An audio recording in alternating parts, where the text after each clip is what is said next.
I'm Chris Avina with American Outdoor News, here with another episode of the American Outdoor News podcast. And today we have a friend, somebody I've known for a while, Carson Keys from the Dallas Safari Club.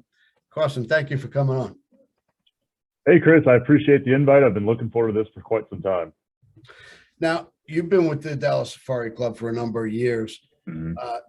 Let's start with, what does Dallas Safari Club represent? Yeah, we're an international wildlife conservation organization. We represent and we promote legal, ethical, regulated hunting. That's like around the world. That's kind of the bread and butter of what we work on and where we kind of fall. And I know each chapter takes on a different role each year. Like last year, we were in the Northeast chapter. Our emphasis was on outdoor education for youth. Mm-hmm. This year, we're going to shift to something else. How many chapters does DSC? Yeah, so I've been the chapter coordinator here since 2019, and we have currently got 13 chapters around the country, which is I have the coolest job in the world. I get to interact with folks like you for a living, and you know, on a conversation we might talk business for 10 minutes and talk hunting for the next 20 minutes, and so that's kind of how my day goes. And there's worse things to do with my time, I'll tell you that. You get paid for it. That's right, I do, yeah. So yeah, we've got 13 chapters across the country right now, and kind of looking to we're actively expanding that chapter network on a consistent basis. It's kind of the DSC chapter system is unique in the fact that it's a very small targeted system. So we've grown very strategically over the last several years. My predecessor, Kim Rapley, did you ever meet Kim? Yeah, I know Kim. Chris? Okay. So yeah, he started this chapter system in 2015 along with DSC, and we've just kind of grown it ever since. And it's been really, really successful for us. To date, our chapters have raised several millions of dollars net profit for conservation, education, advocacy, and around the world, and specifically in their communities and their backyards. And so it's real dollars and real boots on the ground conservation. It's been a good time for the last several years, and looking forward to expanding it and growing it and continuing to see all the great things that our chapters do. Well, how does somebody go about starting a chapter? Yeah, so the easiest way to start a chapter is just have a conversation with me. You can reach me at my email, which is Carson, Carson @biggame.org, BIGGAME.org, or you can shoot me a call, a text, 469-986-9135, and let's talk about it. I'm happy to answer questions and things like that. The really unique part of the really unique part of our chapter system, and something that I'm very, very proud of, is the way that our chapter contributions, so back to headquarters, are structured. In the conservation space, generally speaking, it's about 30% of the net of the largest fundraiser goes back to headquarters. Mm-hmm. And that might be used on, I won't even begin to go into that. But at DSC, our chapters contribute 25% of the net of their largest fundraiser back to DSC. So it's already a little bit less. Mm-hmm. Now, those checks, that 25% is split up into two different checks. There's a 5% check and a 20% check. The 5% check comes to DSC proper and is used on things such as admin, insurance. We cover all of our chapters, officers and liability insurance, travel, and things like that. But the 20% check comes to the foundation. And every year, myself and some foundation folks and a couple chapter folks, we curate a list of high priority, thoroughly vetted projects that the foundation's working on or has worked on in the past. And from that list, the chapters get to choose exactly where their 20% check goes. And so in effect, our chapters keep or direct 95% of the funds that they raise to projects of their choosing. And our chapters keep 75% of that net of their largest fundraiser, and then 100% of the net of any other fundraisers throughout the year. And so our chapters have a huge amount of control over where their funds go, and they know largely exactly where those funds land. And then all of our chapters have the autonomy. All of our chapters are their own 501c3 or C4 non-chapter, nonprofit. And so that's a big deal. That's also really unique. And so our chapters have the, oh, sorry, go ahead. Didn't mean to. I wanted to step in on that. How does one go about becoming a non-for-profit organization? Yeah, yeah. DSC assist with that? Yeah, we do. I'm not a lawyer and I'm not an attorney, and so I can't give legal advice. But I have kind of walked through this before, and it's a fairly, as far as the federal government goes, it's a fairly simple process to apply for a nonprofit status with the IRS. But from DSC, we have a chapter affiliation agreement that all of our chapters sign, and there's a couple other things that we walk them through. It's a fairly painless process, and we can get it done in 6 months or so. From there's initial conversations to, hey, what is this, to we are now a chapter of DSC.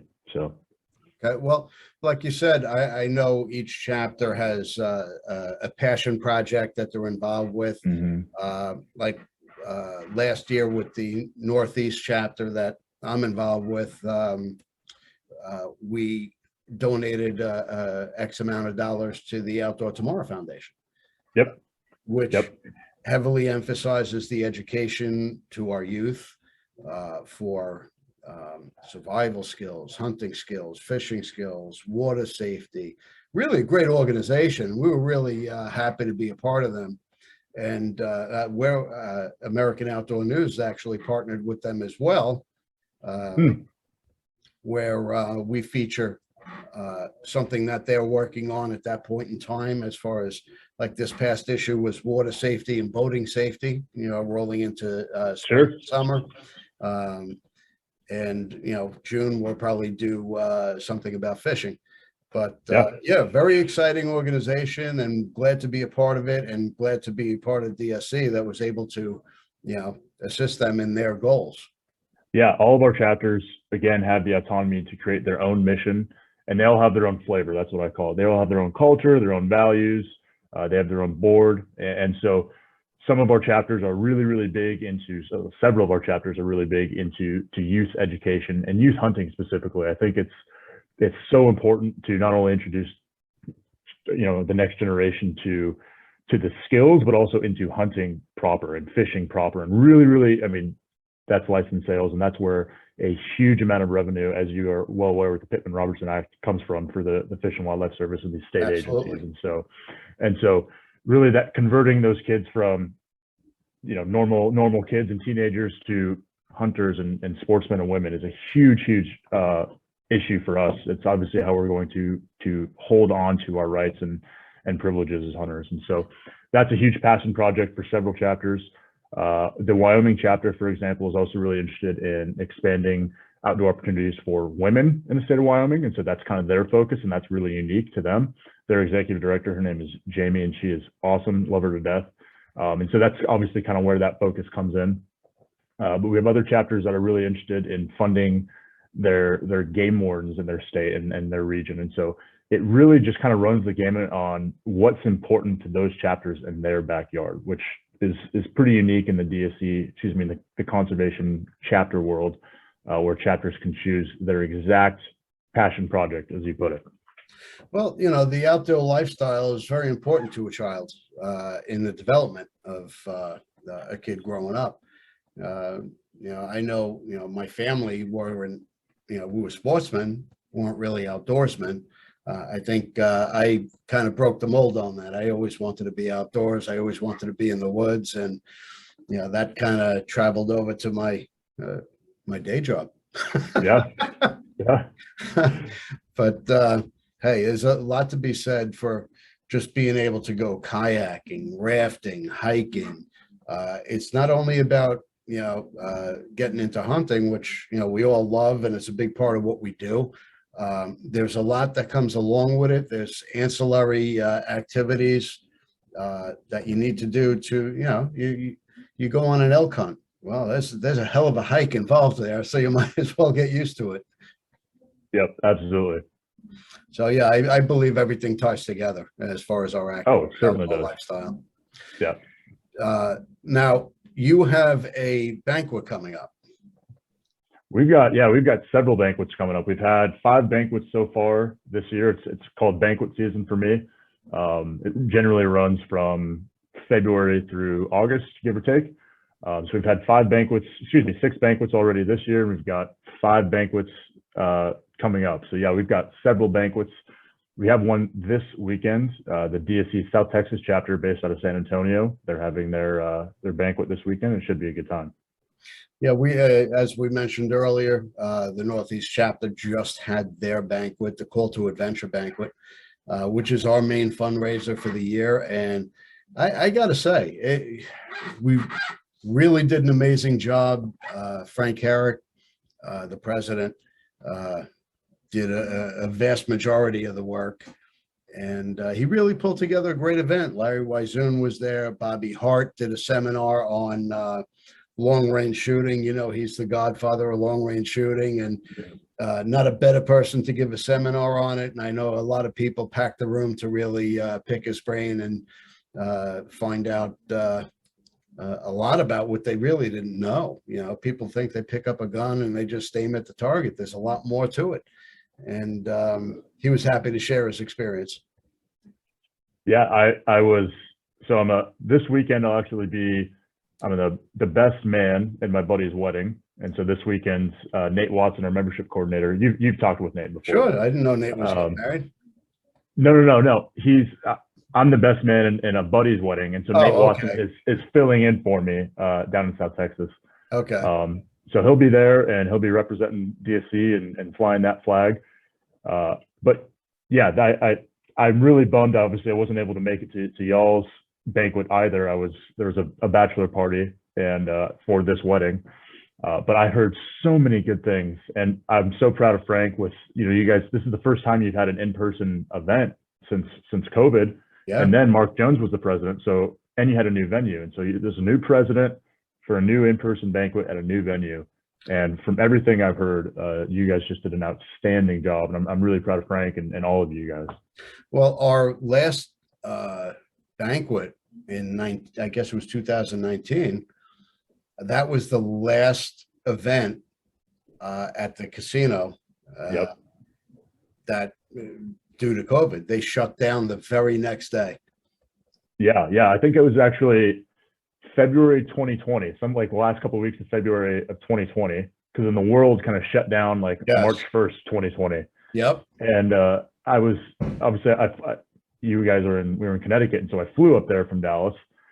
And when I got to the airport that Sunday, those boards at the airport with all the flight statuses and things like that. Yep. Man, I've never seen so many just canceled flights in my life. And I was legitimately like trying to find a solution to getting home, and I was about to rent a car and drive back to Dallas because I just got on the very last flight out of Hartford, I think it was. Yeah, that was a very tough time. It was interesting. Little did we know what was coming. I didn't even stay at the casino that night. My brother lived about 20 minutes away, so I drove to him and spent some time with him. And now he moved out of state, so now I had to stay at the hotel this time. Yeah. How was the venue? I heard great things about it. Did you like it? Yeah, I really did. Really did. We had it at the Marriott in Mystic, Connecticut. Mystic is a beautiful little town in Connecticut, and they couldn't accommodate us more. Well, I look forward to seeing it next year. Yeah, I think we'll have it there again. But we're going to take a quick break to acknowledge some of my sponsors. Underwood Ammo, always a standard of excellence. Great ammunition. If you don't use it, you should. Pyro Putty and Phone Scope, piece of equipment that everybody should keep in their pack. You never know when an emergency pops up and you're going to need to start a fire with Pyro Putty. Starts under any condition. Phone Scope, you can videotape your as you're scanning, looking for your deer or whatnot. You can pop in your phone, connect it, and videotape anything. And of course, Hunt of a Lifetime. We're going to hear from them right now, so we'll be right back. We love our children. We protect them. We guide them. We prepare them for life in the world. With all that we do, from deep in our hearts, we cannot control all things. Life-threatening illnesses and disabilities affect far too many of our children each year. While we cannot change the circumstance, we can make dreams come true. Dreams to provide hope, to provide spiritual healing and strength, to provide moments of happiness and relief in the hardest of times. We can give a glimmer of light and hope in a time of darkness and despair. Join huntofalifetime.org to help make dreams come true, to provide hope for children with life-threatening illnesses and disabilities. Hunt of a Lifetime is a non-profit organization fulfilling dreams for hunting and fishing trips to youth 21 and under with life-threatening illnesses and disabilities. Visit huntofalifetime.org to learn how you can make a difference. Okay, and we're back with Carson Keys, Dallas Safari Club. Carson,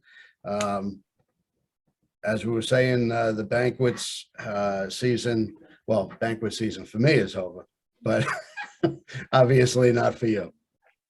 No, we're rolling on. We got 5 more banquets coming up. We've had 6 already, and yeah, it's kind of a whirlwind, but it's so nice when it's over and the projects and the grants start growing out. The funding for these projects and grants starts going out, and we really are able to see the impact that our chapters are having. I mean, across the world, and not only in their backyards, but from everything from Africa to water guzzler projects in the state of Texas and everywhere in between. And so that is so satisfying to me to see that money being put to good use with real boots on the ground conservation projects. Here's does the name give you a hindrance to the growth of the organization, because it's Dallas Safari Club, even though we both know it's a international organization?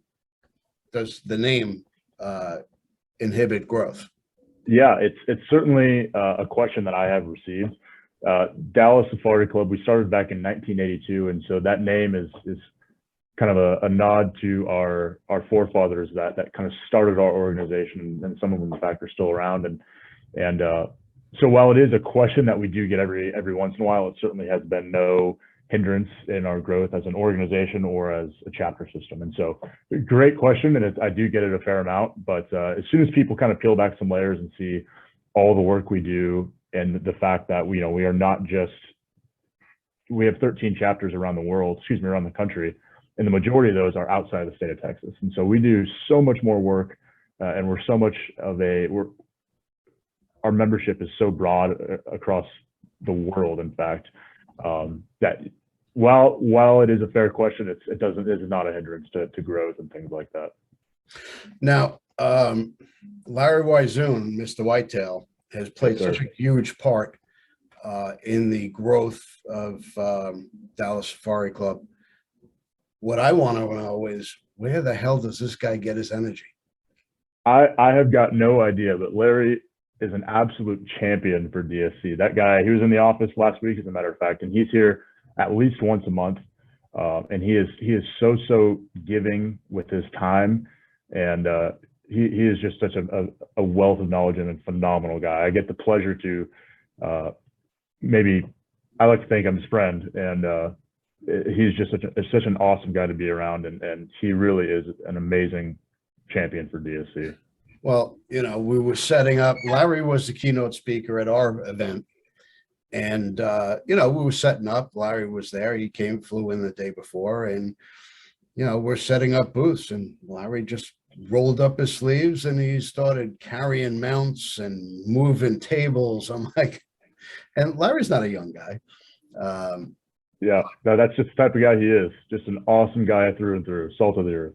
He's unbelievable. He's a hands-on guy, and there's no menial task for him. He's involved in every facet and every level of the event, That's right. From the auction process to setting up and breaking down. Unbelievable. That's right. So what's next for you guys? What can we expect from DSC for this year? Well, we just hired a director of government affairs, and so that's going to expand our stroke in DC. And really, I'm looking forward to tying that in with our chapter system. And she's been an awesome lady to work with. I've only met her a couple times now, but really, really excited to work with her in the future and expand the abilities and the capabilities of our chapter in DSC proper. Would that entail more on the political spectrum as far as Absolutely. conservation and? Absolutely, yeah. She is based in DC, and so she is our connection to the Hill, and that's what she's there for, and really, really excited to see what she's able to produce and capable of here in the future. Well, that's exciting Yeah, definitely exciting to see. And yep, it's been a long time coming, and so now we kind of have this, we're a bigger player in the political game for conservation education advocacy. well, here's a question for you, being that we're on a political topic. California judge, a activist, California judge, relisted the wolf on the endangered species. Yeah, that's a lot of these decisions we've been seeing lately have been based in emotional sentiment and not in science and not in fact, and that's a shame, and that's not what the North American model of wildlife conservation was founded upon. And so they really don't have anything more to say than that. It's just it's a shame. Well, I think we both know that the wolf population is alive and kicking. Just like a dog, they could put out 2 litters a year. Each female can have anywhere from 8 to 16, 18 pups a year. Yeah. And, here it is springtime. I know in like Colorado, where they have a lot of cattle ranching going on, they're having calves delivered, and the wolves are ringing the dinner bell. Like, all right, we have veal. That's exactly right. And as I'm sure you're aware that Colorado is going to be introducing wolves to the landscape in 2023, I believe it is. Don't quote me there. And that was a prime example of ballot box biology, where certain people in certain big cities kind of controlled that vote, and the real stakeholders, the ranchers who are protecting their cattle and they're dropping calves, and wolves and coyotes right now are taking advantage of that. Those stakeholders that are actually going to have to deal with the consequences of wolves weren't really consulted and weren't given a fair seat at the table. And so that's a prime example of wildlife decisions being made with feelings and with political agendas as opposed to science. It was an emotional decision, and that's right. We both know that the wolf is the poster child for animal rights activists. I just spoke to Wisconsin Congressman Tom Tiffany on this very topic, and I asked him straight out. I said, "Hey, Donald Trump." The wolf was delisted from the Endangered Species Act during the Trump administration. Mm-hmm. Did that play a role in relisting them as an endangered species? He outright said played a big role in it. Yeah. So, there's a lot of games going on behind the scenes, and it's not about the health and growth of a particular species. It's a political motivation. Yep. I think there's certainly a place for wolves and grizzly bears and predators of that nature on the landscape, but the unchecked presence of those same predators is another conversation for another day, but scientifically, it doesn't make much sense. Well, the hunting conservation model works. It works Absolutely. for deer, it works for bear, it works for coyotes. Why doesn't it work for wolf? Yep. Yeah. But, yep. So that's a whole nother. Yep. But again, that's part of what we do.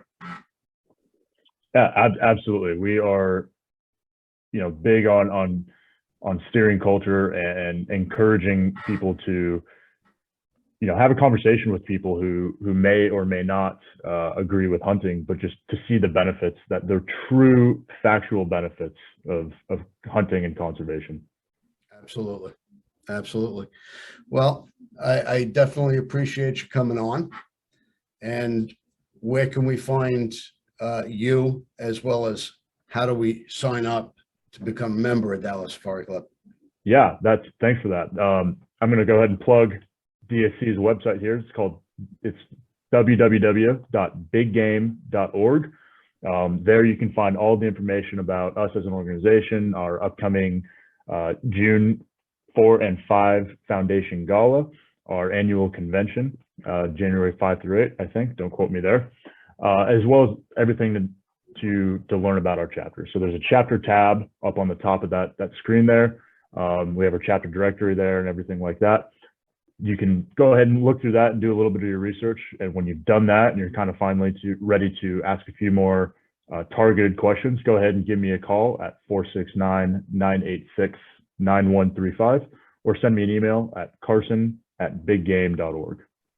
Well, definitely go to the site, consider becoming a member, and remember that, when you become a member of Dallas Safari Club, you get a free subscription to American Outdoor News. Absolutely you do. Yes, sir. Yes, sir. So feel free to subscribe to our podcast. Definitely check out Dallas Safari Club, and we thank you again for listening. Hey, Chris, thanks for having me on here. I really appreciate it. Always a pleasure to have you on.